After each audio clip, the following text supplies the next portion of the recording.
From the multiple language decree of the Rosetta Stone to the extravagant tomb of King Tutankhamen, and from the wealth of information of the Oxyrhynchus Papyri to the pharaoh named the Silver King from his silver casket. Some discoveries from ancient Egypt have helped historians understand the secrets of Egypt.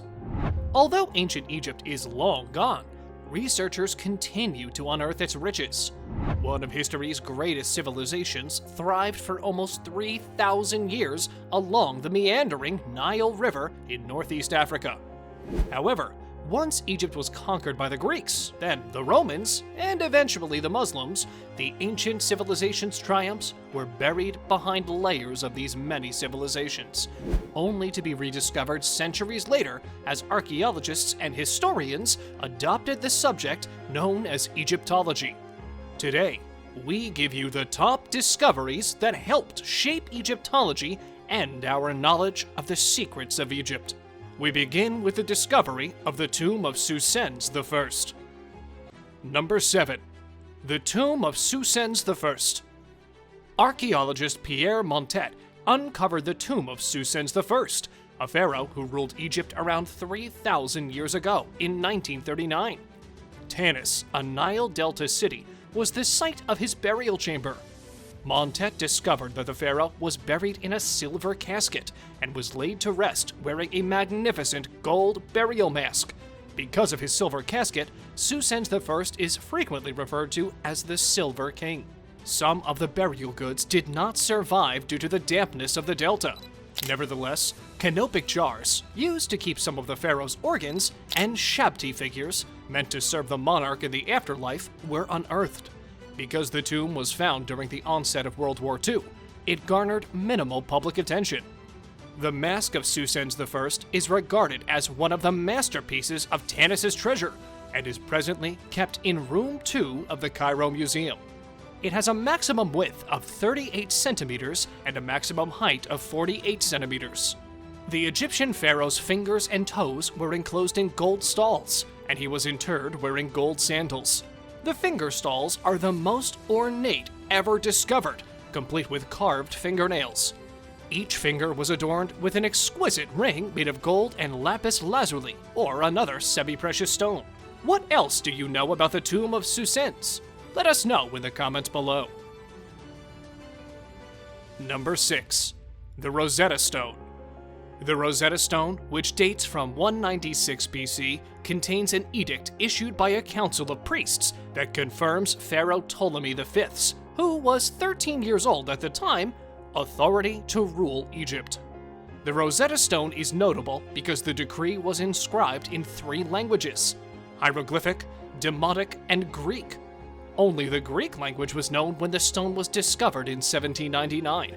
But because the Greek inscription transmitted the same edict as the other 2 languages, it assisted scientists in deciphering those tongues. This enabled the reading of hieroglyphic and Demotic inscriptions. In 1799, a scientific team accompanying a military expedition commanded by Napoleon discovered the stone. The stone was eventually taken by the British and is currently housed at the British Museum. The Egyptians have requested that Britain return the stone to them. The significance of this to Egyptology is enormous. Nobody understood how to interpret ancient Egyptian hieroglyphs when it was uncovered. The Rosetta Stone became a vital tool to decoding the hieroglyphs since the inscriptions state the same thing in 3 different scripts, and researchers could still read ancient Greek. From 1798 to 1801, Napoleon Bonaparte battled in Egypt with the goal of dominating the East Mediterranean and challenging the British hold on India. Although reports of the stone's discovery in July 1799 are now somewhat hazy, the most widely accepted version is that it was discovered by mistake by troops in Napoleon's army. On July 15, 1799, they discovered the Rosetta Stone while building the foundations of an expansion to a fort near Rashid, now Rosetta, in the Nile Delta. It appears to have been constructed into a very old wall. Following Napoleon's defeat, the stone, along with other artifacts discovered by the French, became the property of the British under the conditions of the Treaty of Alexandria. In February 1802, the stone was sent to England and landed in Portsmouth. Number 5. Oxyrhynchus Papyri. Archaeologists Bernard Grenfell and Arthur Hunt uncovered approximately 500,000 papyri pieces going back about 1,800 years between 1896 and 1907. The remains were discovered among the ruins of Oxyrhynchus, a large ancient town in southern Egypt that flourished under the Roman Empire's occupation of Egypt. Because of the town's dry circumstances, the papyri used by locals survived nearly 2 millennia.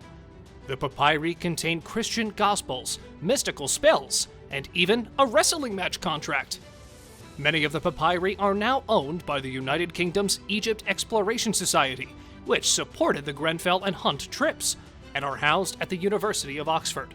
Scholars have been examining and interpreting the papyri since the pieces were unearthed, but due to the vast volume of writings, many remain unpublished. The significance of the Oxyrhynchus Papyri cannot be overstated. Bernard P. Grenfell and Arthur S. Hunt came to Oxyrhynchus for the first time in 1896. Why the name Oxyrhynchus? Because it was a significant metropolis in the 4th century, Grenfell and Hunt hypothesized that the waste dumps there could include evidence of written material dating before the 4th century CE. They went to a historic waste dump in search of manuscripts that had been discarded, and they discovered these texts as well as much more. Number 4. Tomb KV5. Did you know that Pharaoh Ramses II carved a massive tomb in the Valley of the Kings for his sons? The 19th dynasty of ancient Egypt was at the pinnacle of its strength and wealth, with a great empire stretching from Nubia in the south to the huge area of the Middle East in the north. And it was during this time of Egypt's new kingdom that the powerful Ramses the Great reigned, maybe the greatest pharaoh Egypt had ever known. Everything he did was on a grandiose scale, from building temples to carving tombs to fighting in combat and fathering children. He fathered almost 100 children via his wives and concubines, and yet lived to the incredible age of 93, which was twice the usual ancient Egyptian life expectancy. During the New Kingdom, the Egyptian pharaohs had their tombs carved into the hillsides of a secluded, dry wadi on the west bank of the Nile at Luxor to safeguard their costly graves, which we now know as the Valley of Kings.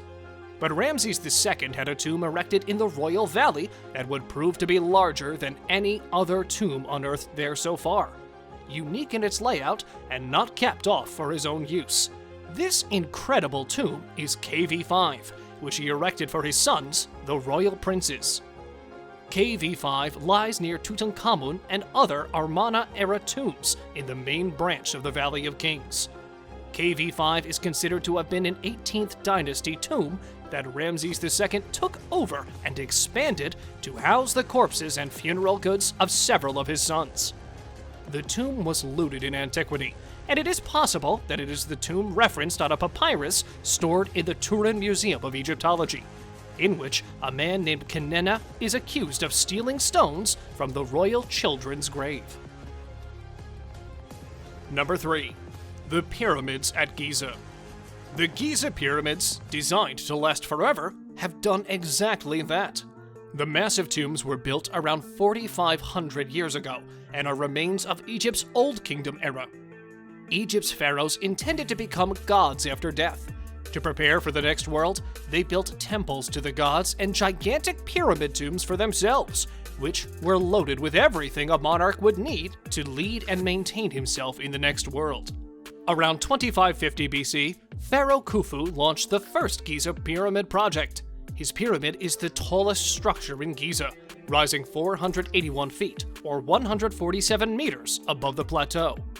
Pharaoh Khafre, Khufu's son, erected the second pyramid at Giza in 2520 BC.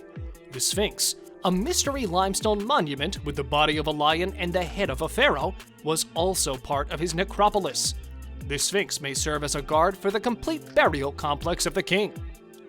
The smallest of the Giza pyramids is significantly smaller than the previous two. It was built in 2490 BC by Pharaoh Menkaure and featured a far more sophisticated funerary temple.